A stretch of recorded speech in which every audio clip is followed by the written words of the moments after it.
does it take to get the team back to that level of high performance and to make another run at this thing?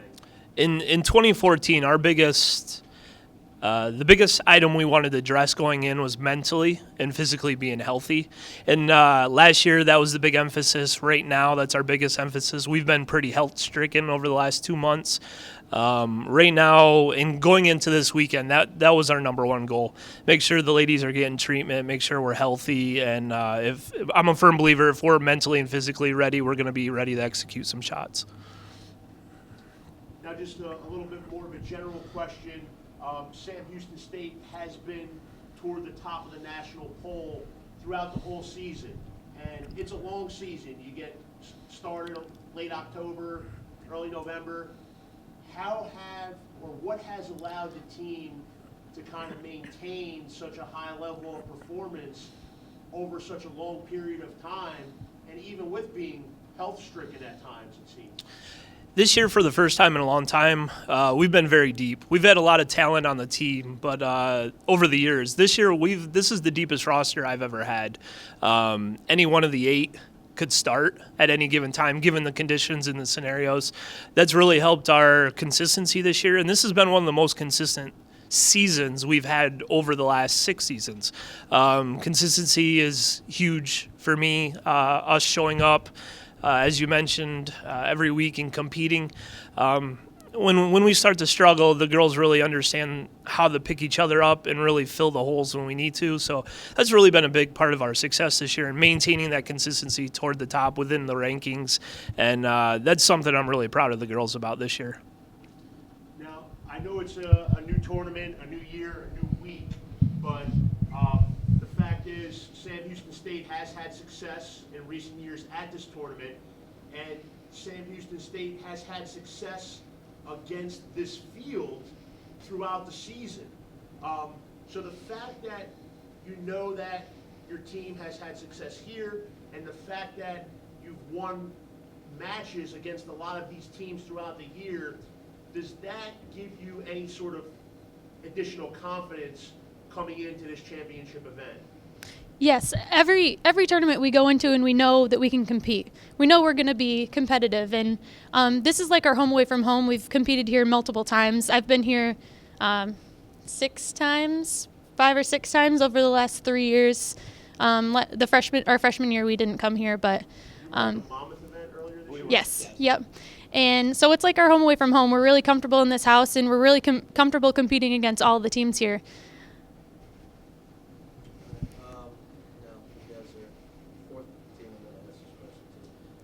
Is made up of the Southland Conference.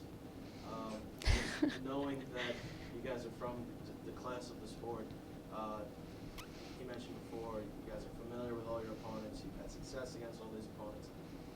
Does that give some sort of a confidence boost, or you just know you're in the right place here, just facing the best competition in the country throughout the season? Yeah, we just look at it like another tournament. We bowl against all of these teams all year long, and we don't picture it any differently. It just, the end result is what we want at every tournament, but there's just a little bit more prize to it at the end. Now, Coach, how important is it for the conference just in its second season, whether there's a goal of expanding or whatever it may be, that you guys are so good and you are leading one of the better teams in the conference? Our conference is super competitive. We joke sometimes, especially with the field that this year's NCAA championships, that our conference is a mini national championship every time we get together. Some people call it a gauntlet, but it's another day at the office for us. But for the teams who participate in the Southland Conference, I think from a competitive standpoint, it does give those teams a little bit of an edge. As much as we do see each other, the tournament itself, the Southland Bowling League Conference Championships, as well as our Central Region, we're just very competitive. And every day, again, we do treat it just like another day at the office. But it does give each team, the teams such as Arkansas and ourselves, Vanderbilt, Stephen F. Austin. I do believe it does give us all a little bit of a competitive advantage, because it's what we see when we're here, and those are the teams you got to get through, along with the other participating teams here this year, to give it a run at a national championship.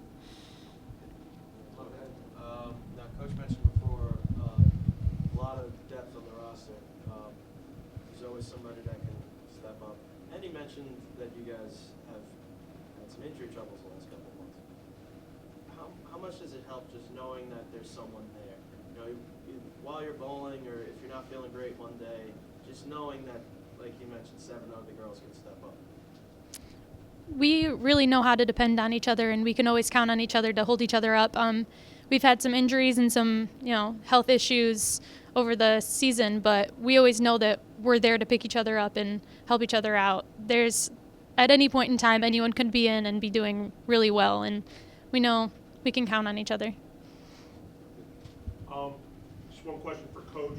How important is familiarity and comfort in this particular format in the best-of-7 Baker? Because I know throughout the season, one day you're bowling all traditional, the next day you're bowling quad Baker, quint Baker, and then basically only a third of the time during the season are you in this Baker format. How has the team gotten comfortable with that, and how important is it to be familiar and comfortable in that best-of-7? It's super important to be familiar. The level of competitiveness and the adrenaline is completely different when you're going head-to-head in a best 4 out of 7 competition than it is. Where a traditional format's a little slower pace. The Baker total matches, it's upbeat, but it's the medium pace format. The best 4 out of 7 format for us, we're extremely comfortable with. This team is a little more up-pace tempo. We think we do have a little bit of an advantage when we get to that point. Unfortunately, this year, due to our schedules and the changing of the formats and weather inclinating anyways in different times of year, we've actually had a smaller best 4 out of 7 Sunday schedule, which we do keep an eye on that. But we've been doing a lot of inter-squad, best 3 out of 5, 4 out of 7, kind of just try to build up a little more of that competitive feel anyways again. But I think it's important for the teams, and this is a team that's familiar with it. And just one more thing with the next day, Tuesday and then Thursday and then Friday morning, the seeding round matches. Obviously, they don't have any direct impact on who wins the title. And I think the year you won it, you went 0-7 in those matches, or 1-6, I think. I think we're 2-5. 2-5, okay, all right. I'll say in Nebraska, actually, I do believe. But what do you try to accomplish during those early matches? Is it get used to the oil pattern, equipment adjustments, or what are you trying to get out of tomorrow to prepare them for the big show? The biggest thing we're trying to get out of those qualifying rounds, especially early on the day, because we're not going to see the late transition like we will this Thursday on Friday afternoon and hopefully Saturday and Saturday evening. So the beginning matches are really important. We're really looking for information. That was the big emphasis I brought up the year we won later on in the conference interviews, was the fact that the information we got, most importantly, was basically where not to play, and that's really something we ran with on match play and what we ran with in and on the TV show, and luckily it held up under the lights as well. So we're really trying to find the information, not so much where to play, but where not to play, and where everybody's still comfortable. This year with the pattern, it gives us multiple angles to the pocket, and this, now along with the team being the deepest it's ever been, we're also probably the most versatile this team has ever been in regards to our team. So we're going to have a lot of opportunities to go left or go right, and wherever we find something everybody's comfortable and not giving up the pocket, that's what we're going to run with. Erin, one question for you. Yes. Having won the national championship before, and you and Anna and Janine, kind of what is y'all's message to the girls who weren't part of that, just to kind of prepare them for this week and really what that ultimate prize is like? It's just another tournament. You can't think of it any differently. Every day you go out there and you hope to do your best and you hope to win. And going into the championship round, that's what you want to do. You just want to win. You want to bowl the best, and then you end up with a national title.